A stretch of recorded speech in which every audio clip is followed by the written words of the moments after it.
Hello बच्चों। आज हम डिस्कस करेंगे आपके साथ क्लास 8 मैथमेटिक्स की वर्कशीट नंबर 39 और इसमें हम बात करेंगे आपके साथ क्षेत्रमिति की।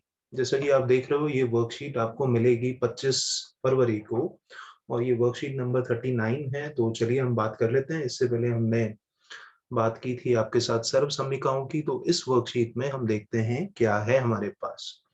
तो देखिए बच्चों, इस वर्कशीट में जैसा कि आप देख रहे हैं, यहाँ पर हम ये देख पा रहे हैं कि हम अपने आसपास विभिन्न प्रकार की वस्तुएं देखते हैं। सभी वस्तुओं की कोई ना कोई आकृति होती है, जिनमें से कुछ वस्तुओं की आकृतियों का स्वरूप जटिल जटिल मतलब कॉम्प्लेक्स होता है और कुछ का सरल। कुछ आकृतियों को हम ज्यामितीय आकृतियां भी कहते हैं, क्योंकि उन आकृतियों के गुण और आकार हमारे द्वारा परिभाषित किए जा चुके हैं ना, जो हमारी ज्योमेट्रिकल फिगर्स हैं। जैसे त्रिभुज है और चतुर्भुज है, वृत्त है ना, वर्ग है, आयत है। उन आकृतियों का परिमाप, परिधि या क्षेत्रफल भी हम ज्ञात कर सकते हैं। इन्हीं ज्यामितीय ज्यामितीय आकृतियों में से कुछ के बारे में आज हम पढ़ेंगे। तो देखिए, अच्छी बात तो ये है कि हमें आज जो है इन आकृतियों के बारे में पढ़ना है, इनके परिमाप, परिधि या क्षेत्रफल के बारे में पढ़ना है। तो इनको अपनी कॉपी में आप नोट कर लीजिए, इनके फॉर्मूलेज, इनके जो सूत्र हैं वो नोट कर लीजिए। और क्योंकि अगली वर्कशीट में जो है हम इनके बात करेंगे प्रश्नों की, ठीक है ना। तो देखिए यहाँ पर आप हेडिंग देखिए, जो टेबल बना हुआ है, पहले आकृति है, फिर उसका आकार या उसका नाम भी बोल सकते हैं आप, उसका गुणधर्म, गुणधर्म मतलब उसकी क्या विशेषता है, क्या उसकी खासियत है। परिमाप, परिमाप का मतलब होता है कि एक आकृति में जितनी भी भुजाएं हैं उन सबकी लंबाई का जोड़। और क्षेत्रफल, क्षेत्रफल की अगर हम बात करेंगे तो इंग्लिश में इसे एरिया बोलते हैं। तो एक जो आकृति है हमारी, वो कितनी जगह, कितनी सतह घेरती है, उसको हम उसका क्षेत्रफल कहते हैं। तो सबसे पहले हम बात कर लेते हैं यहाँ पर त्रिभुज की। तो जैसा कि आप यहाँ देख रहे हैं, त्रिभुज है और त्रिभुज जो है, इसकी खासियत ये है कि तीन रेखाखंडों की बंद आकृति होती है। इसमें तीन रेखाखंड होते हैं बच्चे और बंद आकृति होती है। तो अगर हम इसके परिमाप की बात करेंगे तो हम इसका परिमाप देखेंगे कैसे। इसमें जो तीन भुजाओं की लंबाई है, जैसे इस भुजा की लंबाई है ए, इसकी है बी और इसकी है सी, तो तीनों भुजाओं की लंबाई को हम जोड़ देंगे तो हमारे पास आ जाएगा परिमाप। और इसका क्षेत्रफल कैसे निकालते हैं? इसका क्षेत्रफल निकालते हैं 1/2 आधार गुणा लंब। अब ये आप देखेंगे यहाँ पर ये जो h हमें दिख रहा है, ये लंब है ना। भुजा बी पर हमने लंब या परपेंडिकुलर या एल्टीट्यूड हमने ड्रॉ करा है। तो इसलिए इसका क्षेत्रफल हम ऐसे भी याद रख सकते हैं, कैसे? 1/2 गुणा आधार गुणा लंब। इस तरह से भी आप याद रख सकते हो इसे। बच्चा, दूसरी आकृति आप देख रहे हो, वर्ग है। वर्ग से आप परिचित ही हो। वर्ग में आप देखोगे चारों भुजाएं इसकी बराबर होती हैं। चार भुजाओं की ये बंद आकृति है, चतुर्भुज है, लेकिन एक विशेष प्रकार का चतुर्भुज है। चारों भुजाएं इसकी बराबर हैं। अगर इसकी एक भुजा दिख रही है हमें ए है, तो ये भुजा भी इसकी ए होगी, ये भी ए होगी और ये भी ए होगी। और दूसरी इसकी खासियत है, इसका गुणधर्म है कि इसका प्रत्येक कोण जो है 90 डिग्री का है। इसमें चार कोण हमें दिख रहे हैं, तो ये चारों के चारों कोण जो है 90 डिग्री के। तो चारों भुजाएं बराबर और चारों कोण भी बराबर है इसमें। तो अगर हमें इसका परिमाप निकालना है बच्चों, तो क्योंकि इसकी हर भुजा की लंबाई अगर हम ए मान रहे हैं, तो ए जमा ए जमा ए जमा ए, तो वो हो जाएगा 4a। और इसका क्षेत्रफल हम निकालते हैं, हमें पता है भुजा गुणा भुजा हम लिख सकते हैं। तो भुजा गुणा भुजा, तो a को अगर आप a से गुणा करोगे तो आ जाएगा a का वर्ग। तो ये इसका क्षेत्रफल का सूत्र हो गया। अगली आकृति हम देख रहे हैं, आयत है। अब आयत में हम जानते हैं आयत भी एक तरह का चतुर्भुज होता है। इसकी आमने सामने की भुजाएं बराबर होती है, मतलब ये भुजा इस भुजा के बराबर होती है और ये भुजा इस भुजा के बराबर होती है। अगर इसकी लंबाई l है तो इसके सामने वाली की भुजा की लंबाई भी l होगी।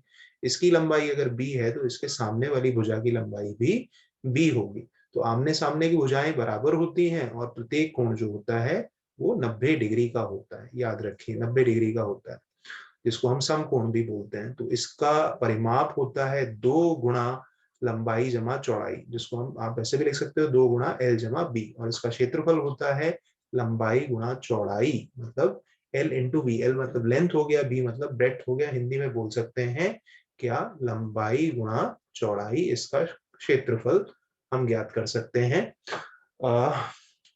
आयत का। ठीक है बच्चों, ये तीन आकृतियां होगी। देखते हैं और कौन सी आकृति है। अगली आकृति है हमारे पास समांतर चतुर्भुज। एक प्रकार का चतुर्भुज है जिसकी खासियत ये होती है कि आमने सामने की भुजाएं बराबर भी होती हैं और समानांतर भी होती हैं। ठीक है ना। तो यहाँ पर आप देखें, ये दो भुजाएं आमने सामने की बराबर हैं और ये दोनों भुजाएं भी आमने सामने की बराबर हैं। मतलब अगर इसकी लंबाई a है तो इसकी लंबाई भी a होगी, इसकी लंबाई b है तो इसकी लंबाई भी b होगी। तो समानांतर भी है, मतलब इनको बढ़ाएंगे तो एक दूसरे को काटेंगे नहीं, और लंबाई भी इनकी बराबर है। तो ये इनका गुणधर्म लिखा हुआ है, आमने सामने की भुजाएं बराबर हैं और समानांतर है। ठीक है ना। तो इसका परिमाप अगर निकालना है तो सारी भुजाओं को जोड़ दो आप, तो वो आ जाएगा 2 गुणा a जमा b, जहाँ a जो है पहली भुजा की लंबाई और b जो है दूसरी भुजा की लंबाई है। और अगर हमें इसका क्षेत्रफल निकालना है तो इसका क्षेत्रफल कैसे निकलता है, आधार गुणा ऊंचाई। तो आधार इसका अगर ये है, हम देखें b इसका आधार है और ये इसकी ऊंचाई है, मतलब लंब है, तो इस तरह से भी हम इसका क्षेत्रफल लिख सकते हैं, आधार गुणा लंब से इस तरह से इसका क्षेत्रफल निकाला जा सकता है। अगली आकृति भी एक चतुर्भुज है, लेकिन ये विशेष प्रकार का चतुर्भुज है, इसका नाम है समचतुर्भुज। अब समचतुर्भुज की एक खासियत होती है कि उसकी चारों भुजाएं बराबर होती हैं। जैसे वर्ग की चारों भुजाएं बराबर होती हैं, तो समचतुर्भुज की भी चारों भुजाएं बराबर होती हैं। लेकिन इसके चारों कोण 90 डिग्री के नहीं होते। वर्ग के चारों कोण 90 डिग्री के होते हैं, इसके चारों कोण 90 डिग्री के नहीं होते। इसकी भुजाएं जो होती हैं वो चारों भुजाएं बराबर होती हैं। और वर्ग की एक और खासियत होती है बच्चों के, वर्ग के जो विकर्ण होते हैं वो लंबाई में बराबर होते हैं, जबकि जबकि समचतुर्भुज के विकर्णों की लंबाई अलग अलग होती है। जैसे आप देख रहे होगे यहाँ पर इस विकर्ण की लंबाई है d1 और इस विकर्ण की लंबाई, दूसरे विकर्ण की लंबाई जो है वो है d2। विकर्ण क्या होते हैं बच्चों, विकर्ण अगर आपने ये चतुर्भुज बनाया तो आप देखोगे कि अगर आप इस बिंदु को इस बिंदु से मिला दोगे तो ये विकर्ण कहलाएगा, इसको हम विकर्ण बोलते हैं। ठीक है ना। इस तरह से ये भी एक विकर्ण है हमारा, डायगोनल बोलते हैं इसे हम इंग्लिश में। ठीक है। तो इसकी खासियत क्या है, चारों भुजाएं बराबर हैं और विकर्ण एक दूसरे के लंब समद्विभाजक है। लंब समद्विभाजक मतलब एक दूसरे को 90 डिग्री पर बराबर बराबर भागों में बांटते हैं। तो इसका परिमाप कैसे निकलेगा बच्चों, इसका परिमाप, क्योंकि हर भुजा की लंबाई a है, तो a जमा a जमा a जमा a, तो 4a हो जाएगा। और इसका क्षेत्रफल कैसे निकलेगा, 1/2 गुणा पहले विकर्ण की लंबाई जो है d1 गुणा दूसरे विकर्ण की लंबाई। तो इसको आप ऐसे भी लिख सकते हो, 1/2 गुणा d1, जहाँ d1 मतलब पहला विकर्ण की लंबाई है और d2 जो है दूसरे विकर्ण की लंबाई। ये हमारे पास एक और चतुर्भुज आ गया जिसका नाम है समलंब, है ना, समलंब चतुर्भुज। अब समलंब की खासियत ये होती है, इसमें सिर्फ जो है आमने सामने का एक जोड़ा जो है, एक युग्म, पेयर जिसे हम बोलते हैं, वो समानांतर होते हैं, है ना, पैरेलल होते हैं, बराबर नहीं होते, पैरेलल होते हैं। ठीक है ना। तो ऐसे चतुर्भुज को हम बोलते हैं समलंब चतुर्भुज। तो आमने सामने का एक रेखा युग्म समांतर होता है और इसमें आप देखें इसकी भुजाओं की लंबाई अलग अलग है। तो अगर इसका हमें परिमाप निकालना है तो सबकी लंबाई, भुजाओं की लंबाई को आप जोड़ दो, a जमा b जमा c जमा d, ये जोड़ दिया, ये इसका परिमाप आ गया। और अगर इसका क्षेत्रफल निकालना है तो क्षेत्रफल इसका निकलता है 1/2 गुणा जो समांतर भुजाएं हैं उनके बीच की दूरी, जिसको हम h बोल रहे हैं, उनके बीच की दूरी है h, और जो समांतर भुजाएं हैं उनकी लंबाई का जोड़। तो पहली समांतर भुजा और दूसरी की भुजा की लंबाई का जोड़ कर देंगे a जमा b। तो इस तरह से हम इसका क्षेत्रफल निकाल सकते हैं। इनको कॉपी में नोट करें और इन्हें याद भी करें। ठीक है ना। बार बार याद करेंगे तो फिर आपको क्वेश्चंस करते हुए कोई भी दिक्कत नहीं आएगी। अब ये कोई भी सामान्य चतुर्भुज है जिसमें ना तो भुजाएं समांतर हैं ना कोण 90 डिग्री के, कोई भी हमारे पास एक चतुर्भुज हो सकता है। तो यहाँ पर इसकी खासियत क्या है, 4 रेखाओं की बंद आकृति है।